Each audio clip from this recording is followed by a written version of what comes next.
pain in his throat and ran up and down, groaning and seeking for something to relieve the pain. He tried to induce everyone he met to remove the bone. "I would give anything," said he, "if you would take it out." At last, the crane agreed to try and told the wolf to lie on his side and open his jaws as wide as he could.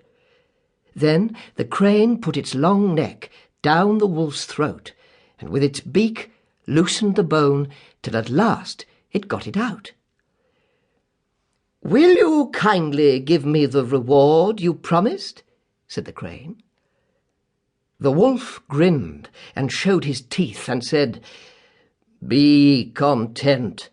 You have put your head inside a wolf's mouth and taken it out again in safety. That ought to be reward enough for you." Gratitude and greed go not together.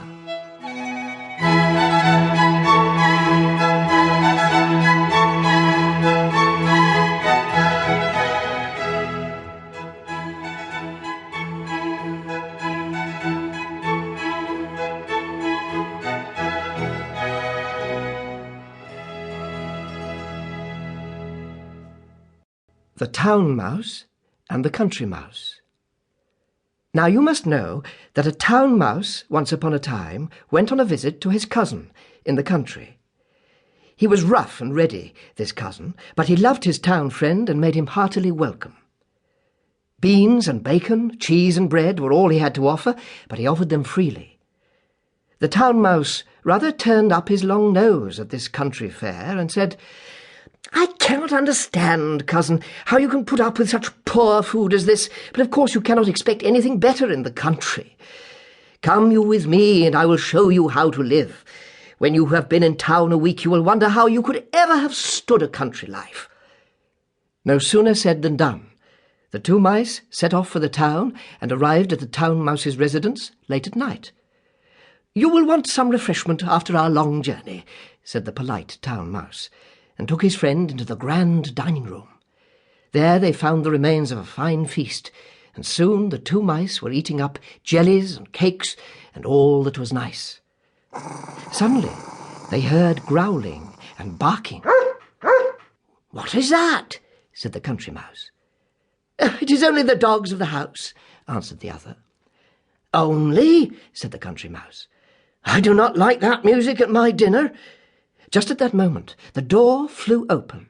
In came two huge mastiffs, and the two mice had to scamper down and run off. "Goodbye, cousin," said the country mouse. "What, going so soon?" said the other. "Yes," he replied. "Better beans and bacon in peace than cakes and ale in fear."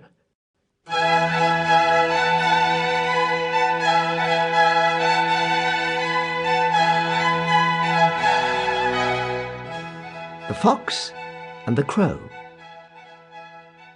A fox once saw a crow fly off with a piece of cheese in its beak and settle on a branch of a tree. "That's for me, as I am a fox," said Master Reynard, and he walked up to the foot of the tree. "Good day, Mistress Crow," he cried. "How well you are looking today! How glossy your feathers! How bright your eye! I feel sure your voice must surpass that of other birds, just as your figure does. Let me hear but one song from you, that I may greet you as the Queen of Birds." The crow lifted up her head and began to caw her best, but the moment she opened her mouth, the piece of cheese fell to the ground, only to be snapped up by Master Fox. "That will do," said he. "That was all I wanted. In exchange for your cheese, I will give you a piece of advice for the future. Do not trust flatterers."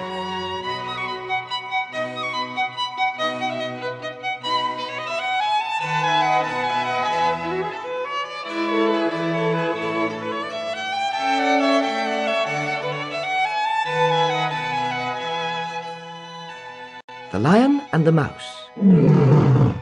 Once, when a lion was asleep, a little mouse began running up and down upon him.